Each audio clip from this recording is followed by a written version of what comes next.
இந்த விஷயம் உங்களுக்கு தெரியாது. சோ வீடியோவ ஃபுல்லா பாருங்க. இன்னைக்கு நம்ம தமிழ் கடவுள் பத்தி தான் பார்க்க போறோம். ஆனா அது முருகர் இல்ல. இது கிருஷ்ண ஜெயந்தி சீரிஸ் பார்ட் 1. கிருஷ்ண ஜெயந்தி வரப்போகுது இல்லையா? சோ அதனால நம்ம கிருஷ்ண ஜெயந்தி வரைக்கும் தொடர்ந்து கிருஷ்ணருடைய அழகான சிலைகளையும், அவருடைய அழகான கதைகளையும் தான் பார்க்க போறோம். சோ கிருஷ்ண ஜெயந்தி சீரிஸ்ல இது பார்ட் 1.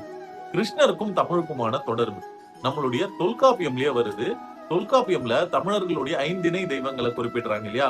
அதுல முதல் தமிழ் தெய்வமே யாருன்னு பாத்தீங்கன்னா, நம்ம மாயோனான கிருஷ்ணர் தான். அது மட்டும் இல்லாம நம்மளுடைய தமிழ் நூல்கள் கிருஷ்ணர பல இடங்கள்ல குறிப்பிட்டிருக்கு. குறிப்பா நம்மளுடைய 12 ஆழ்வார்கள் கிருஷ்ணர அப்படி உருகி உருகி வணங்கியிருக்காங்க. கண்ணன், கண்ணன், கண்ணன். அவங்களுக்கு எல்லாமே கண்ணன் தான். குறிப்பா நம்மளுடைய நம்மாழ்வார், வேதம் தமிழ் செய்த மாறன் அப்படின்னு சொல்லுவாங்க. நம்மாழ்வார் பாத்தீங்க அப்படின்னா, உண்ணும் சோறும், பருகும் நீரும், தின்னும் வெற்றிலையும் எல்லாமே கிருஷ்ணர்ன்றார். நான் சாப்பிடுறது, குடிக்கிறது எல்லாம் கிருஷ்ணர் அப்படின்னு சொல்லிட்டு, கிருஷ்ணரை தான் ஆழ்வார்கள்லாம் போற்றி பாடியிருக்காங்க. சோ அந்த கிருஷ்ணர் நம்மளுடைய தமிழர்களுடைய முதல் தெய்வமான நம்ம மாயோன். காடும் காடு சார்ந்த இடங்களிலும் வாழ்ந்த நம்ம முல்லை நில தமிழர்கள் வணங்கிய நம்ம மாயோன் கிருஷ்ணரை பத்தி தான் இனி தொடர்ந்து பார்க்க போறோம். பார்ட் 2ல பார்க்கலாம்.